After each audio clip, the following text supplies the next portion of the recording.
Well, 2020 was supposed to be a very interesting year and the beginning of a new decade, and quite quickly it got thrown out the window. So, nonetheless, here we are now. It's the end of the year. We're looking forward to 2021 and hoping things get better. But, well, let's look at the year in review here from the perspective of CellGen Studios to see exactly what's happened, what's changed, what's going on behind the scenes, and what's going to happen in the future. Now, the big thing here, we're going to get this over with immediately. We're in high definition. This is 1920 by 1080. We will be back to that in a moment. Now, just like with last year, I had asked you through my Twitter, leave me a question and I will answer it now. This year we received no questions at all. So we will forego that and we will move right on to the news. So yes, we are in fantastic high definition now. And I'm reading this off a list, by the way. There's a lot to go over here. So we have 4 new cameras. We want to cover that over right now. So you're watching this right here with a Canon SL1. You're watching me from here with a Canon T3i. And this right here with these fabulous hands, this is also being watched with a Canon T3i. 2 other things I want to point out as well while we're talking about cameras here. The first is that this main camera here, the SL1, is a little bit more designed for handling video. The problem is that this EFS 17-58mm lens that I have on there, that doesn't have working autofocus. There's a lot of manual focusing that goes on in that front shot. So be aware that at some point I'm going to try and get rid of this lens, or at least get it repaired so automatic focus can be done, because the SL1 can support that. The T3Is, on the other hand, don't seem to support automatic focus while you're recording. The other thing I want to point out to you is that you're going to be noticing a lot more jump cuts. Because I'm using photography grade cameras that can do HD video by chance, they're not particularly set up to do video. You push the record button and off it goes until it runs out of space. There's something called the 12-minute limit. So I'm restricted to recording my segments up to 12 minutes, and then I have to cut there and then restart the recording, and then I can do another 12 minutes. I'm more used to being able to just hitting record and going on for as long as it takes to get the video done and then editing it down, which allows for a lot more smoother transitions and a couple more unscripted moments. We're just going to have to deal with that, because the fix for this is apparently to use a modified version of Magic Lantern, which itself is just a modified firmware for these cameras. I'm not really looking forward to modifying the firmware on these and potentially breaking my cameras, so we're just going to leave Magic Lantern out of the picture for now. Added to that as well, using any kind of wired remote to record with these cameras, that doesn't work. You can only use the infrared one. So I have a couple more projects coming up that I need to figure out how can I record multiple cameras at once. We also have this little Vixia here, the Vixia R300. And I've been doing videos with this because it's a hell of a lot nicer to work with when it wants to focus. There we go. Wave to the monitors. Hello. This here was an interesting prospect. Previously, I had gone with these. I think we've all remembered the videos where I was happy about this and where I immediately had to go fix them. These Enovias were a complete and total disaster for me. And they were a disaster. I had to ultimately lose several videos because they were not recoverable. Also, at the same time, one recorder was doing video and recording all the audio. That's not the same anymore. We're actually now recording with a Tascam DR60D, an independent flash-based audio recorder. So that's what you're hearing me with right now. The microphone, that's still the same thing. So that's just a PV microphone that I've kind of cobbled together with parts here. We do have other audio tools that are available, but that is a Blue Snowball, which is actually over on the workbench. That camera there is actually HD as well, even though it doesn't seem all that great. I'm going to agree it is HD, but that's 1280 by 720, and it's a Microsoft webcam. But it comes down to the restrictions of my workbench space. It's not really all that big. Take a look at it here. It's not. You can't put a camera that's got a good wide lens in there and somewhat cheap that you can plug in through USB and expect high quality. So this is just going to be what we're going to have to do with here. So everything now is in flash memory, as we've already mentioned. So that can go away here. The editing software, well, it's managing. It is an older version of Premiere CS5. I did get to upgrade some hard drives, so we now have a 1 terabyte hard drive just for editing, and now we have a small stockpile of 6 terabyte NAS drives that are going to a NAS that I'm currently in the process of trying to set up, mainly just for storing my files and a lot of my project files, which I'm not touching. Yes, there's a spare drive there as well for backups. What else do we have here? New lighting. So I have 4 75-watt LED panels. These panels are great. They're all powered from one power supply, but hidden down over here, I also have myself the ability to control any light I want. I could turn them all off, sure, but I can also just cycle which ones I want. And it controls the lighting, it controls the shadows.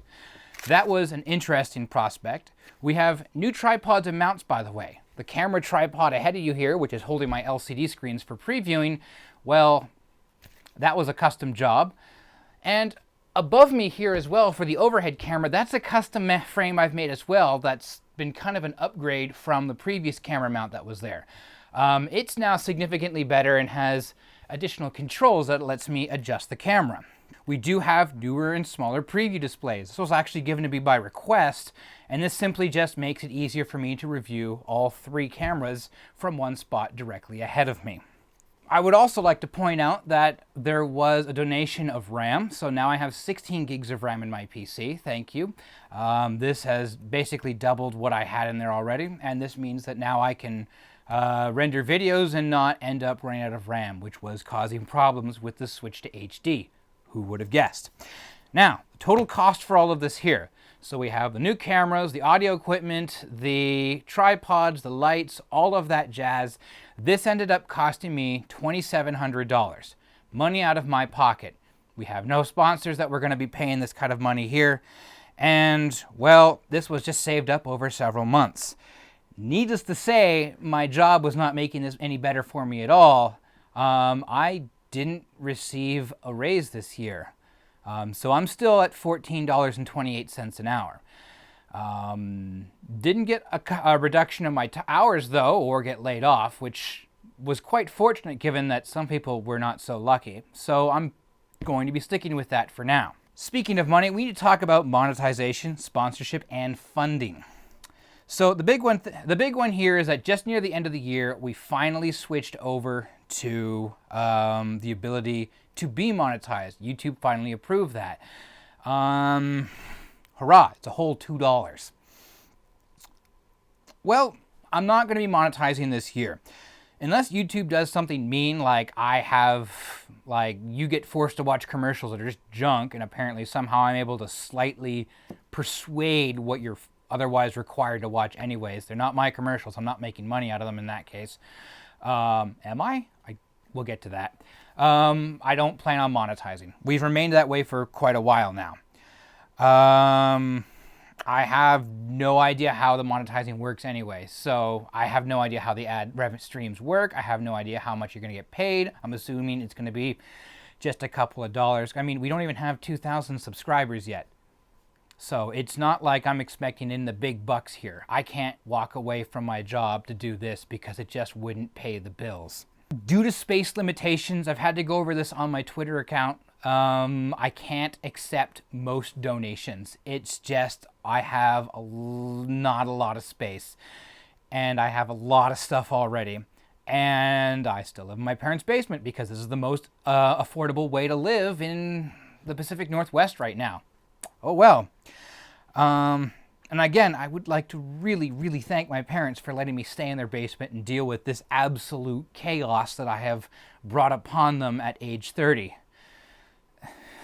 Sorry. Now, if you do need for some reason to get in touch with me, or it's something that maybe like I can be persuaded into being talked into. I do now have an email address that you can contact me from on my YouTube page. Go take a look at it for yourself. Please be aware that because this is an outwards facing YouTube present email address, it is heavily spam filtered. So be aware that just careful with your wording, because some things might disappear into the spam filter and never be seen again. At the same time, I'm not your tech support. Seriously, go to forums, go to an IRC channel, a Discord, go to just a classic old forum if you need help with something. I can't be around to answer all emails on tech support and help.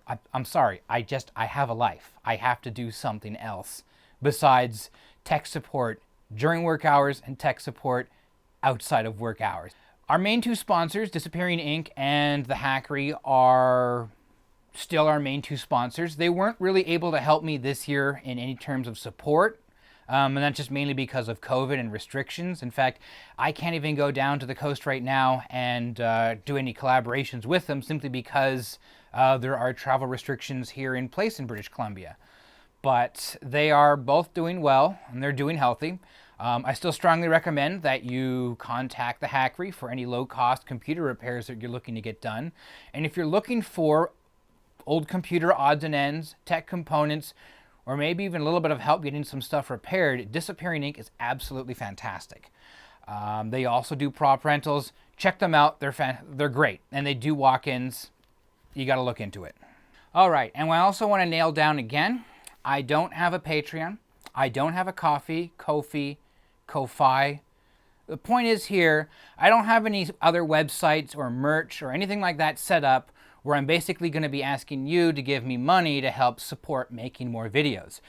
Several reasons for this. Me personally, I don't feel my videos are yet consistent or high enough quality and being released regularly enough for me to say I'm a justifiable person to be giving money to, even if you've never met me in person. If you still want to give me money, I'm flattered, but that comes to the other point. We're still in the middle of a pandemic here right now. I really want you to hold on to your money for the time being, okay? Thank you. All right, enough of that jazz there. So let's review over what happened to the channel this year. We ended up uploading 21 videos. Now, that's not bad considering that for most of the year I was spending all that time hunting down all this fantastic hardware and doing some minor renovations to get everything set up for this big event. Not bad at all, okay? Now, I know some people have been noticing there's been a lot of videos where I've been recapping components and I've been working on my car. These are easy videos to make. An old car like that always needs some kind of work and always needs some kind of a tweak. When it comes to capacitor replacement, well, when you work with old electronics and old computers, you're just going to be having this problem constantly, consistently. It's going to be problematic, but it means that I have, as long as I have a supply of capacitors and parts, I have a non-stop supply of these videos. But this is not a repair channel. That's one of the things I do here. There's many other things that we were doing. We were doing cash registers earlier. Don't worry, I have more plans to come back on that in the future. Copyright issues. Now, this is usually the thing that some people were starting to really talk about regarding Nintendo near the end of the year.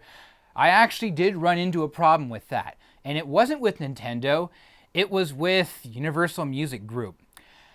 So, who here has seen the video where I was just quickly demonstrating me playing through a level of Quake on the Forte VFX1? This is a much older video. This is not the one I did more recently, I believe even just last year.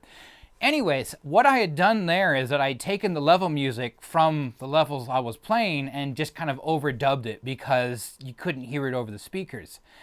That was fine for a number of years, except something changed this year. And that was UMG released the soundtrack to Quake on vinyl.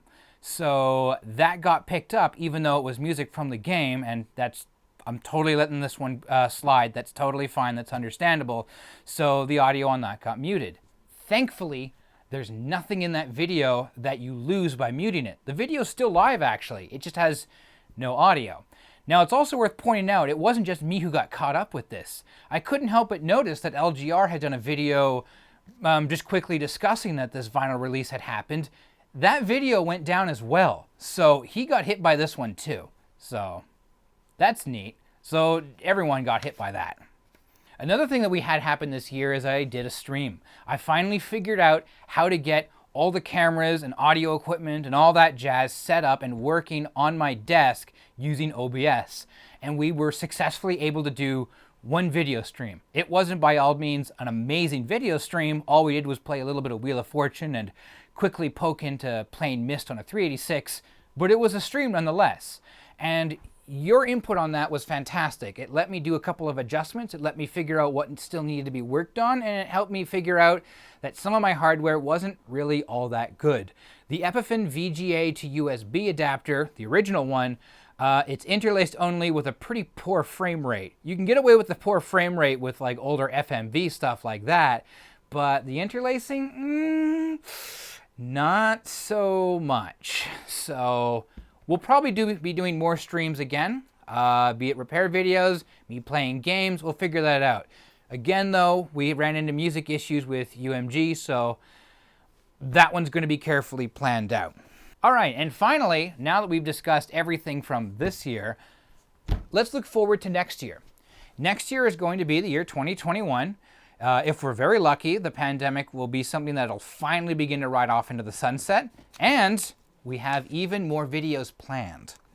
So next year's content, I'm going to be trying to focus back on computer and tech videos. I wasn't really able to do that this year. Again, pandemic and also doing the renovations. But one of the other problems is that while last year I spent all that time renovating my storage room to add more storage space, I didn't get the time this year to do any of that work to the other storage space I have, which holds all my monitors and CRTs. At any given time, that room is a complete and total disaster.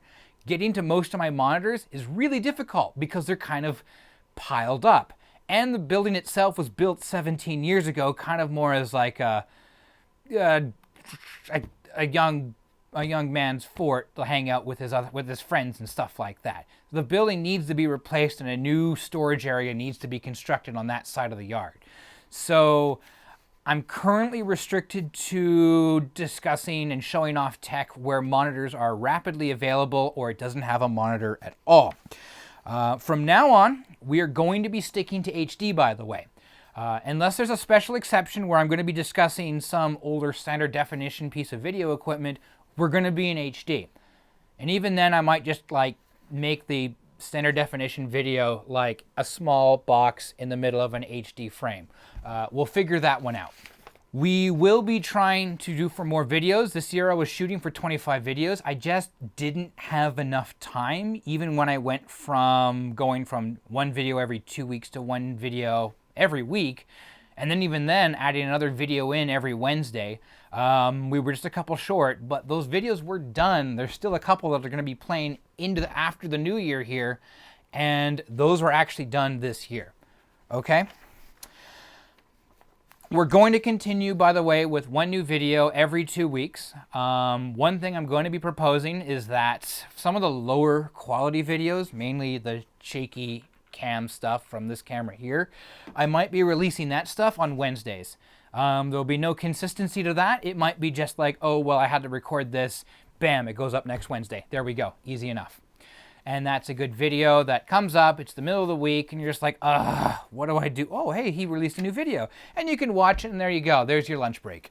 Another thing we're going to be doing here is not so much with videos, but the channel itself.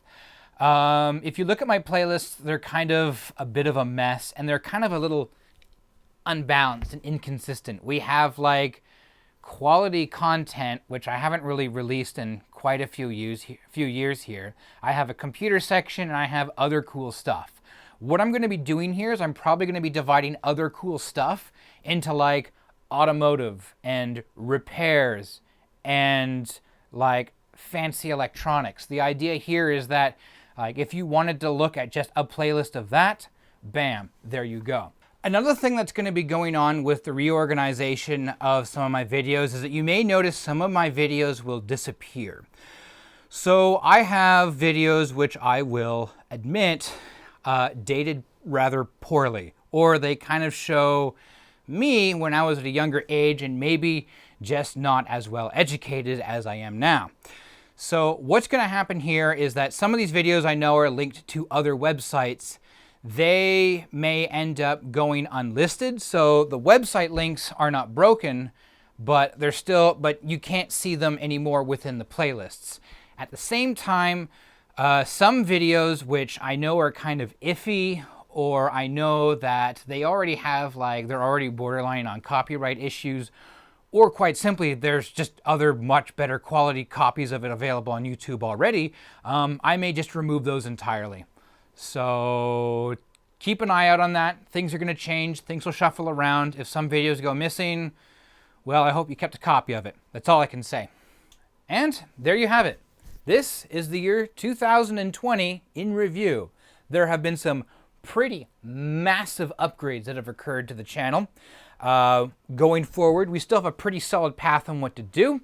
I still am not going to be accepting your money, but I do really hope that you continue to enjoy the programming that CellGen Studios provides to you once every 2 weeks at the same place at the same time.